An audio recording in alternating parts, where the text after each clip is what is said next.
Hello મિત્રો, તો good morning. કેમ છે બધાને? તો આજના મારા નવા વ્લોગમાં તમારા બધાનું હાર્દિક હાર્દિક સ્વાગત છે. તો આજે મેં દીવા કરી લીધા, એટલે દ્વારકાધીશના દર્શન કરી લઉં, કાનુડાના. અને અમારા હસબેન્ડ તો દર્શન કરે જ છે. અને હવે અમારે જવું છે બોળિયા મહાદેવે. તો ચાલો દર્શન કરીએ એવી બોળિયા મહાદેવે. કા હેલો હા, ડીશ તૈયાર છે ને આપણે લોટો બોટો પાણીનો લોટો, એમાં દૂધ ને એવું બધું તૈયાર છે. ને આજે ગુલાબ આપણે ચડાવવાનું ભોળાનાથને. તો ચાલો હવે આપણે દર્શન કરવા નીકળીએ. જય ભોળાનાથ, જય મહાદેવ. આજો થાળી લેવી, પાણી પી લે.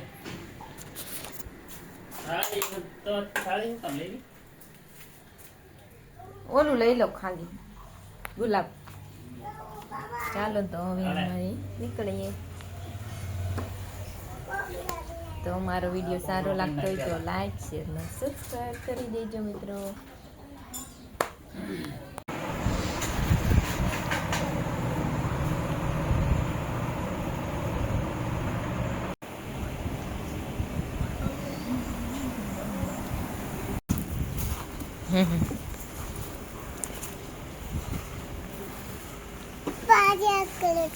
આજ બહુ સારો સાંજલો કર્યો. જને મને કર્યો અહીંયા જાહે પાછી બેન ચાંદલો કરવા. આજ આપણે ના લાવ્યા ઢોકળા માતાને દેવા. હે ભોળાનાથ, પરસાદી તો લઈ લીધી. પરસાદી વાખડિયા હારી બહુ માર ખાવા.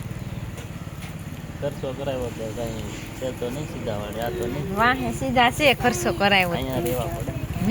ભોળાનાથના દર્શન કરી લીધા છે ને હવે તો ઘરે જાવી. કા એ ભોળાનાથ.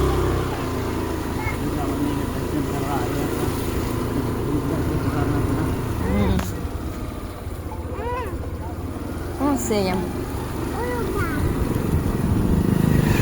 શ્રાવણ મહિનો છે એટલે બધા બહુ આવે દર્શન કરવા, નહીં ભોળાનાથ?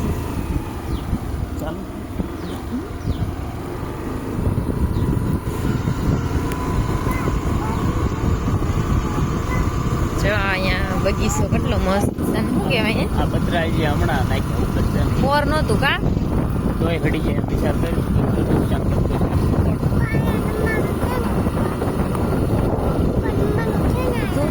ઓલું કેવું છે? અહીંયા બગીચો બહુ સારો છે.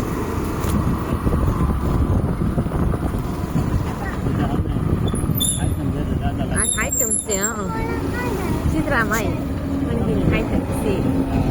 ચિત્રામાં તે જાય ને ભોળાનાથે જાય. ચિત્રામાં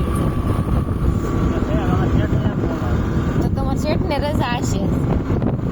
આઈટમ હે ગણબીની બજાર આપણી હાથમે પાડે ને એની પાડે.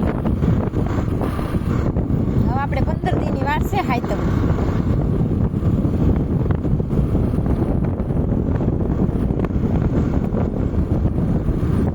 મને તો ખબર નહોતી. હું તો રોટલી માને સખાડવા ગઈ. હું માસ આપો ને મીઠું નાખ્યું કે નહીં એમ.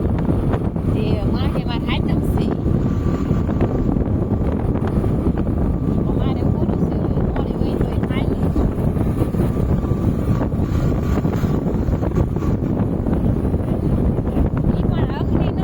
કોઈ